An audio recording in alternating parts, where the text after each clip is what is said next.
guys, for today's vlog, magluluto tayo ng tinola. So, ayan, ang ingredients natin dito is chicken, papaya, dahon ng sili, sibuyas, and luya. So, yung chicken dyan, nilamas ko na sa salt yan ng maigi. And then, chinop ko na rin yung mga ingredients. Okay? Ngayon, mag-saute tayo ng ginger. So, mas maganda kung medyo tostado ang ginger natin, guys. Kasi maglalabas pa siya ng aroma talaga na papasarap sa ating tinola. So, saute lang natin yan. And then, add natin ang onion. So, saute din. Let's wait na maging tosta. Or, hindi naman sunog. Tosta lang siya. So, saute lang natin yan. Yun yung magpapasarap talaga yung pag-saute ng maigi sa mga ingredients natin. Lalo sa tinola. Sobrang sarap ng guys. So, medium heat lang dito guys. And then, okay sana kung may tanglad. Pero wala eh. Then, add na natin yung chicken. So, tusta-tusta din natin yung chicken. So, kung makikita nyo, hindi ko pa siya agad hinalo. I mean, minix yun. Kumbaga, hindi pa natin siya hinalo. So, takpan muna natin siya. Let it boil. Ayan, kita nyo yung ganda nung pagka-boil ng manok. So, yan. Mix na natin siya. Medyo tutusta yan. Mag-brown konti. So, lalabas siya sa sarili ng mantika. So, yun yung hinahanap natin sa tinola. So, yun talaga magpapasarap doon. Wala ka na masyadong lalagay na kung ano-ano. Salt and pepper, papatis lang, okay na. Goods na tayo dyan. Pero ang lalagay tayo mamaya, syempre ng konting seasoning. Ayan, kita nyo, tostado na siya. Medyo brown na ang ating chicken. So, pasensyahan nyo na medyo one-handed lang tayo dyan. Wala pa akong tripod or stand sa phone. So, yan. Maglalagay na tayo ng patis. So, yung patis ay maganda talaga siyang ilagay sa tinola kasi liquid siya. So, medyo madali siyang matutunaw at magmi-mix well din talaga siya.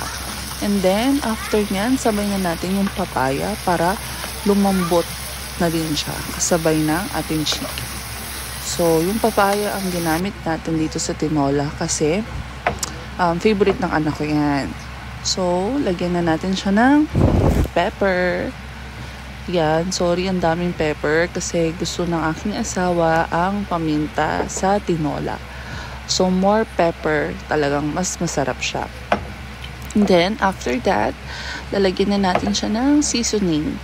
Ayan, yung seasoning na sinasabi ko, pinch lang. Pampadagdag lang siya ng lasa. So, huwag kayo magbe-betching guys. Hindi siya maganda. Okay? And then, mimix na rin natin yan after that. And then, yan guys, naglagay din pala ako ng chicken nor. Pampasarap din yan ng ating tinola. So, medyo mahaba na yung video natin dito. Ewan ko ba, hirap na hirap akong buksan yung chicken nor cubes. Kasi nga, one-handed lang tayo. Yan. And then, nagpainit na ako ng tubig. Mailagay natin sa ating tinola.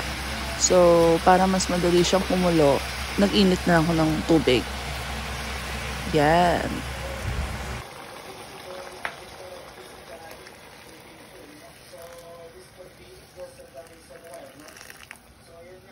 Yan, kita niyo yung color ng ating tinola.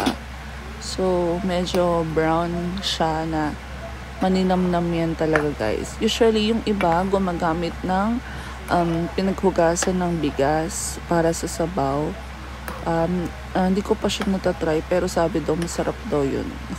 Nakatikim na rin ako ng napaghugasan ng bigas na ginamit sa sabaw ng tinola. So, ayan, nagbo-boil na siya. Goods na yan. Hintayin na lang natin lumambot ang papaya. Yun nga ang ng papaya. Sobrang tagal lumambot.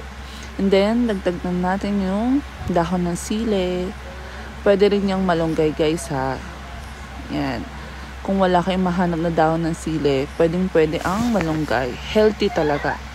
So yan, let us wait na mag-simmer siya, syempre. And then, yan, goods na yan. Ready to serve na. Ayan, excited na ang aking mga junakis na kumain ng tinola. Sobrang sarap yan guys. Napaparami ka talaga ng kanin. Siyempre, kanin lang tayo sa lunch. Sa gabi, hindi na. Diet na tayo. Usapan natin, di ba? Wow, yummy. Sarap talaga yan, guys. And guys, thank you for watching. Ay, meron pang humabol. Sorry. Ayan, yung aking junakis, paubos na. Sarap na sarap daw siya sa luto ko. Diba? Sarap sa feeling na sasabihin ka ng anak mo na masarap yung luto. Yun lang. Bye!